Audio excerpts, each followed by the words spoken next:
We were talking about on-air promotion. Um, Talk about the process of promotion. How much time and money is put into promoting a show, and how much lead time before the show premieres that you should give to promoting it. Yeah, you're talking about new shows? Or? Yes, new shows. Well, you should have the whole summer to promote the shows, particularly now, because there's so much noise out there. You know, there's just so much clutter that in order to get noticed, you've got to start much earlier in the game, and you've got to repeat yourself over and over and over again. And now using your own airtime is not enough. You've got to go outside. You know, you've got to go to cable, you've got to go to radio, you know, the internet. You use every trick in the book to get people to tune in. I mean, it's very difficult. And you have to be prepared to allocate millions and millions of dollars. I mean, I don't have a percentage, but it's very substantial. Can you recall a specifically successful or satisfying promotional campaign that you mounted to launch a show? Well, there were several, but I think the campaign to put Sonny and Cher on the air, which was originally a summer campaign, and most of the audience didn't know what a Sonny and Cher was, you know, because they were successful back in the 60s, and then they kind of disappeared, and then this represented a comeback, and it was just, it was the Sonny and Cher network. I mean, I think that there were spots on every 10, 15 minutes for 2 or 3 weeks. And no matter where you went, there was Sonny and Cher. And, you know, they came on the air and we had 9 out of the top 10 nighttime shows and 16 out of the top 20. So, you know, we had an enormous circulation.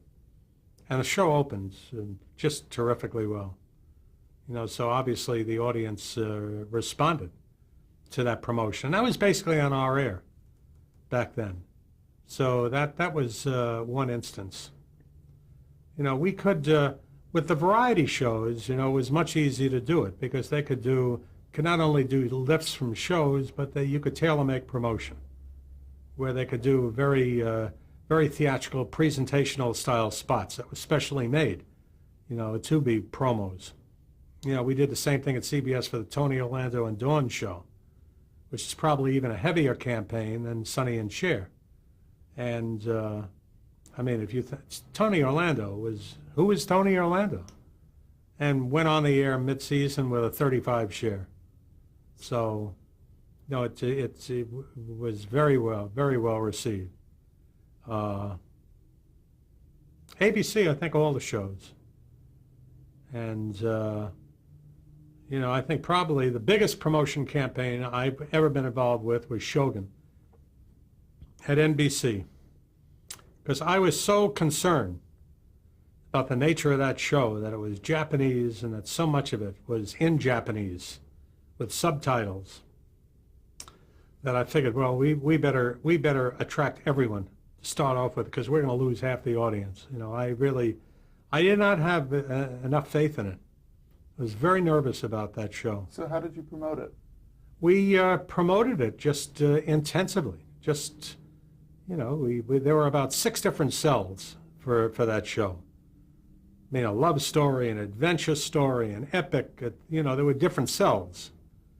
You know, in sports programs, you would have one cell. In Days of Our Lives, there was another cell.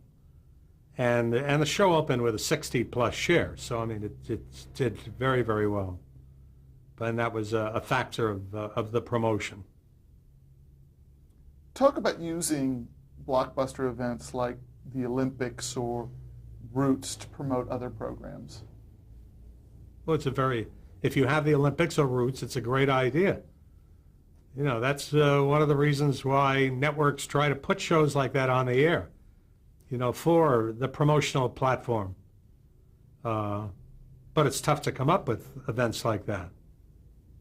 Now, NBC is very lucky because every 2 years they have an Olympics of some kind for the next 6 years.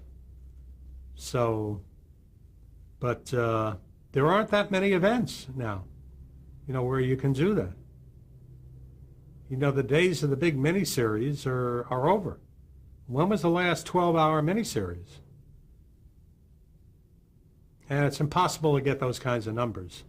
Now, if you do everything right and you get a third of the audience, I mean, that's magnificent. I mean, nobody will ever get a 60 rating again.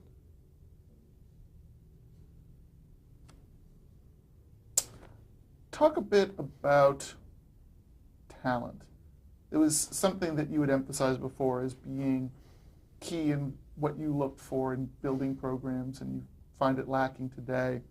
Talk about identifying talent, what quality you would look for in that talent, the performer Q score, all of these kinds of things in terms of determining who could be the next star of a hit series. Well, you're basically looking at two things. You're looking at talents, their abilities as an actor or a performer, but secondly, and probably more importantly, their audience appeal. Some people call it their Q, their charisma, audience appeal, but it's the same thing. It transcends talent. I mean, they come out and they light the screen up. And that's what makes a star. That's the difference between an actor and a star. Shecky Greene came out and he was a good stand-up. He was a journeyman comic. Jackie Gleason, same physical size and everything, came out and was a big, big star. So that's the difference. And you hope that you can find somebody that's got both. And unless you're dealing with non-scripted shows, like a Survivor, where really the idea is more important, I don't care what the show is. It's very important who the star of the show is. Now, how reliant would you be on, again, research? If someone brought you a piece of tape and say, this is the highest scoring piece of talent we've ever seen before, how much stock would you put in that? Well, I would certainly take a look at it. The first thing I do is say, well, let's do another test to make sure that this is real. We did another test and it got the same score. Then you would say to yourself, hey, there's something here. If on the other hand you did a second test and the score was a lousy score, then you have to test it a third and a fourth time to see where the truth lay. Were there times that the testing ever backfired on you? And how is that? Where you got strong testing and it didn't lead to the next big phenomenal star on your network? No.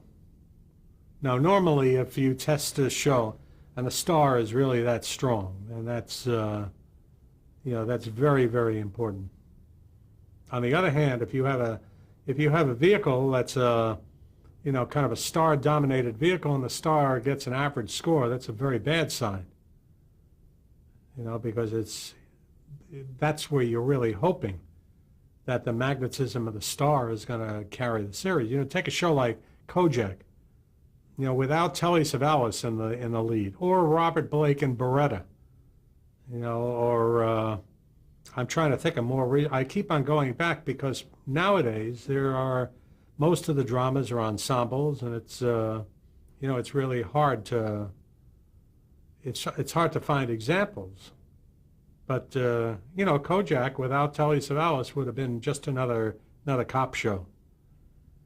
The Practice, on the other hand, without Dylan McDermott, I think would still be a successful show. And certainly Dick Wolf with Law and Order has proved that his shows are actor-proof, that basically the form is more important than the lead. And I think most of the shows on television today, ER certainly proved that over and over again. They've lost everyone, and the show is still the #1 show on television. So that... I think in the dramas with the ensembles, you're almost actor-proof, with a couple of exceptions. I think if they lost the Sidowitz character in NYPD Blue, then they don't have a show left. How involved did you get in picking the stars for the shows on your schedule? I got very involved in picking the stars because, again, there were fewer ensembles in those days. There were more star-dominated vehicles, and to me, that was 75% of the ball game was coming up with the right faces for these shows. You know, Charlie's Angels without Farrah Fawcett, I don't think wouldn't have gotten off the ground. I mean, I think that she was the magnetism there. I mean, the other two girls are very attractive, and they certainly help, but she was the come-on, and make no bones about it. Love Boat, on the other hand, was a form more than, I think could have worked with any number of people in there.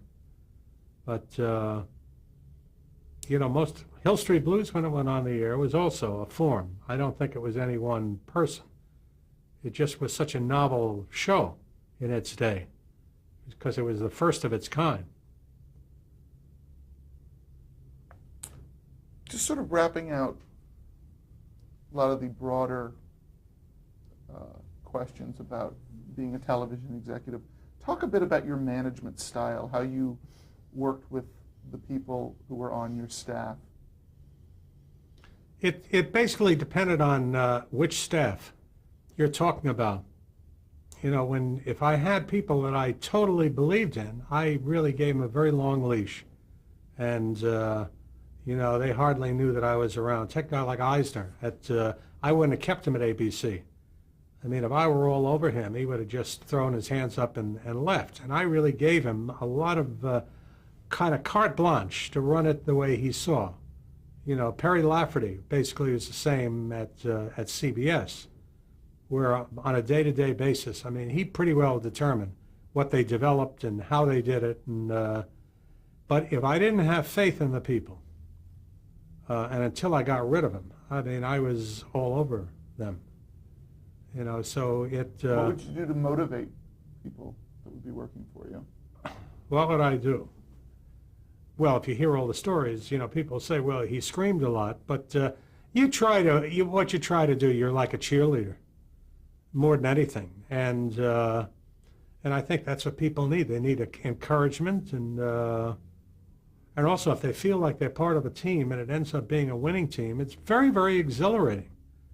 I mean, I can't begin to tell you how great that feels when all of a sudden you put a lot of work into something and it's like, being the coach of, a big football team. It's no different. And, and you win and you win in a big way. And then but that millions and millions and millions of people are agreeing with you. You go on the air and there are a quarter of the population of the United States is looking at All in the Family. My God, that's incredible. So, I mean, that's the gratification. And I think that's the gratification of being part of a team. And you try to treat them well, and you obviously want to pay them well, and make people feel appreciated if they're good, which is very important. What part of being a network executive do you think you enjoyed the most? Well, of being able, to find something that you like or create something and ultimately see it get on the air and it works. I mean, that was exhilarating. I mean, that to me was worth all the aggravation. Well, we're going to talk now about NBC. First of all, how did the job opportunity present itself at ABC? Who approached you? I got a call from an old friend of mine who was, at that point in time, in charge of all corporate communications at IBM. Her name is Jane Cahill Pfeiffer. And she was also assistant to the chairman of IBM. So she was, I think at that point, one of the biggest woman executives in industry. And she said, I want to have lunch with you at the University Club. And I went to see her. I was at ABC at that point. And I I think it was in the fall of '77, and very shortly into the lunch, he said, "Listen, I'd like you to meet Ed Griffiths, who's the chairman of RCA. He's very interested in you coming over to NBC to run NBC to replace Herb Schlosser." And I thought she was kidding, but I figured it never hurts to listen. And I said, "Great, I'd love to see him." And this was like a James Bond movie, because a couple of days later, I ended up taking a cab. I didn't want to take a limousine or anything, to the heliport on the east side of Manhattan, and took a helicopter to GE and I think and to RCA in Princeton, New Jersey, which is where his office was. Then they were fixing his office at the RCA building, and met with him, and he offered me the job, right on the spot, which I was a little flustered. And I said, well, I have to kind of think about it, and went back and really thought about it. And I had several conversations with my boss at ABC, Fred Pierce, and I was really getting tired of doing the same thing, and you're also, when you get to a point where you're getting a 22 rating in prime time, you figure how much better are things going to get. And I really wanted to move on. I wanted some new responsibilities, and I wanted to get involved in the news area. This is before they appointed Roone Arledge to head up news. And I said, I think, you're really a bad third in news, and I could really be of an enormous help. It's something I've always been interested in, and I follow it very closely. And he didn't take me seriously, and he just said, well, you take a vacation. And I think that weighed heavily on my mind, and I finally felt that this was an enormous opportunity. Great risks, because they were in terrible shape, and there was a real shot at failure there. But there was also an upside of a huge success. And I guess that the ego of the whole thing, of becoming, chief executive of NBC, Inc. And I think I was the fifth in the history of NBC. There weren't that many presidents of NBC. That I ended up saying, I'm going to take the job. And ended up saying yes, and we quickly negotiated a deal. And next thing you know, I was in Leonard Goldenson's office, and as I said earlier, it didn't go over too well. And then I was on a beach for 6 months. Now, NBC was basically willing to offer you everything that you were looking for at ABC. I was in charge of everything. I reported to the chairman of RCA. So that was, can't ask for anything more than that. Running the whole thing. And I think unless there was, I think anything over $100 million, I had to go to him for. So that meant that, for an enormous film package or something, I would have to, but to make a series commitment or anything, I didn't have to check with him. Were you at all daunted by any of these new responsibilities? Not, going in, I couldn't wait. And by the end of the 6 months on the beach, literally 3 or 4 months in Hawaii and then bumming around Europe, I couldn't wait to get started. So I started work there, I believe, on June 8th. So June 1978. Snuck into NBC, because this was a media event at that point in time. And this was, again, before cable and before all these other networks. This was really a very big news story. There was, at every entrance to NBC, on Rockefeller Plaza, there were press all around on the sides. But when I was a kid, I used to collect radio scripts at NBC, so I knew all the ways to get in there that nobody else knew. And I went into the subway and came out on the bottom level of the RCA building and went up one of the janitorial staircases to the 6th floor or the 3rd floor, wherever it was, and literally snuck in. Truly? That's actually a true story. And there I was, and I said, how did you get in here? So, and that was my beginning at NBC.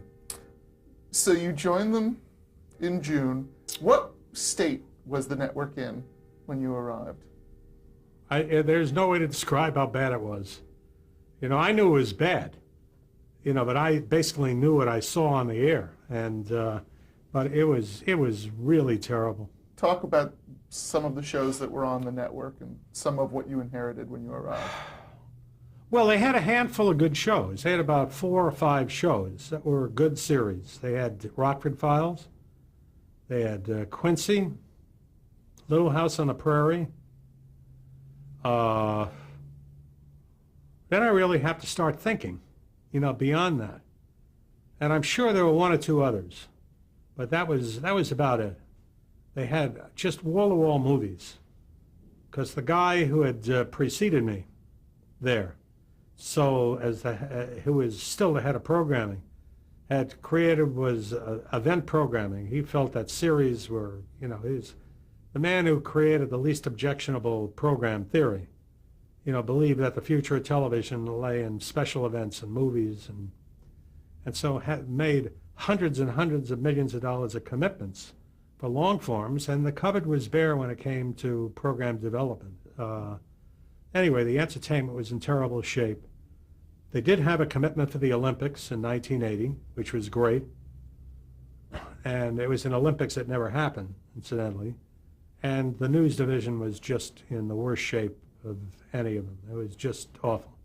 At that point in time, the Today Show and the Nightly News, Today Show was a bad second to Good Morning America. CBS wasn't even in the running then. And the Nightly News, they were a really bad second to CBS. And ABC wasn't in the running because it was, at that point, Rue Knowledge hadn't arrived there yet. And their television stations were awful. Their radio stations were just the pits. I mean, the company was just... how involved did you get with the affiliates, the local stations? And well, I had to get involved in everything, and it was a situation that was so bad, that I didn't even know where to start. I mean, it was, so I figured the first place to start is to at least bring in a couple of people, who I had some faith in and who I could talk to and trusted.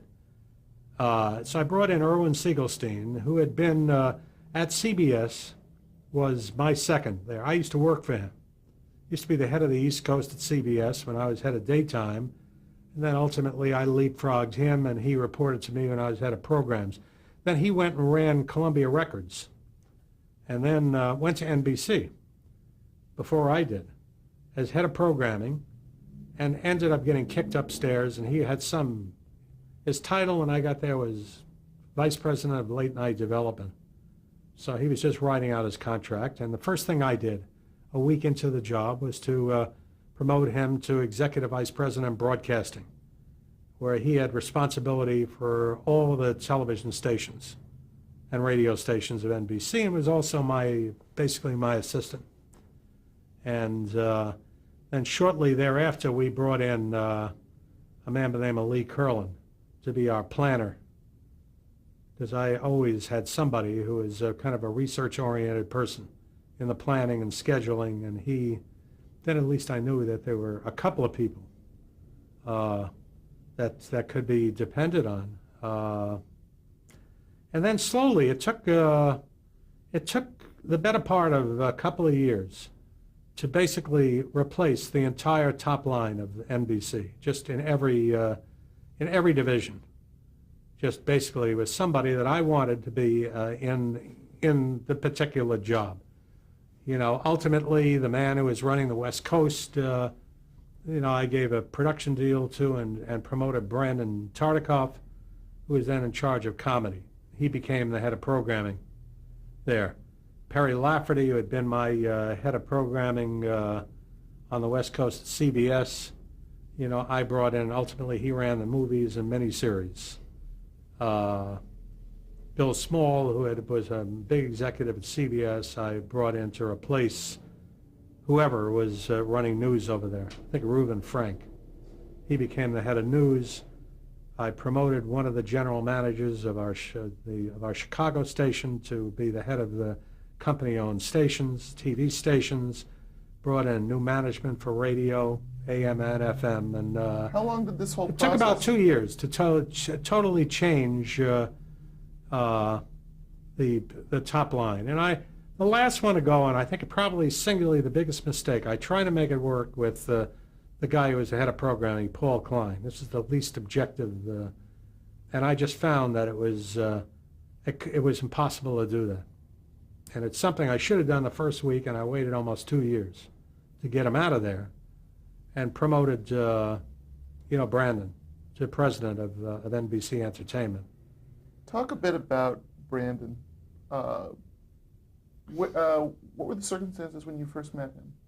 Well, I was at ABC, and one of the guys who worked for me at ABC was originally general manager of WLS-TV in Chicago. Brandon worked for him, and he says, "I want you to meet somebody."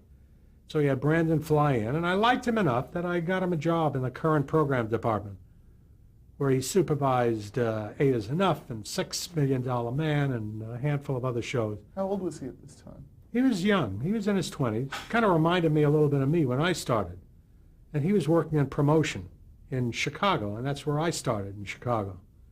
So, and he did very well enough that he ultimately, Dick Ebersol was the head of comedy at NBC and offered him a job, and he took the job at NBC, little realizing that shortly thereafter that I would end up at NBC.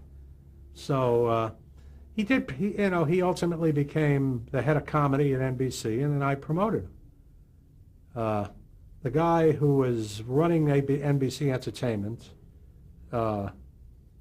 whose name is Mike Weinblatt, was a very nice guy and everything, but he just didn't have the showmanship I thought was necessary at that point, and so I moved him into another area, more on the business side, NBC Enterprises, I think it was, and I brought Brandon in. What did you see in him? What specific strengths? I saw that he was a creative broadcaster, that he had great creative instincts, but he also knew about broadcasting.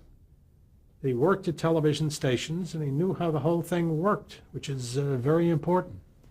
And I thought he would be good, and he also would listen.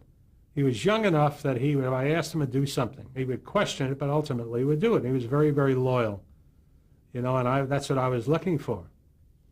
And initially, for the first year or so, he was like my programming assistant. Because I didn't just say, go wave a wand and fix it. I was very much involved in all of it. But, left to his own devices, he was very good. I mean, he was the one that shepherded Hill Street Blues. He was the one that ultimately shepherded Real People, and got us involved with some comedy shows like Give Me a Break with Nella Carter and Facts of Life, the spin-off of Different Strokes, and so that he started to make things happen. He and, the people who worked for him ultimately brought the Charles Brothers and the director, Jim Burrows, who formed a company, to NBC, and that resulted in Cheers. He was the one that made the commitment, major script order for St. Elsewhere. These were all the things that were happening while I was still there, but under his aegis. So it all started to move in the right direction. And he was very, very good. And Grant Tinker, to his credit, when he came in there, recognized it, and he kept him. And he really blossomed. I think we should break for tape here. That was great.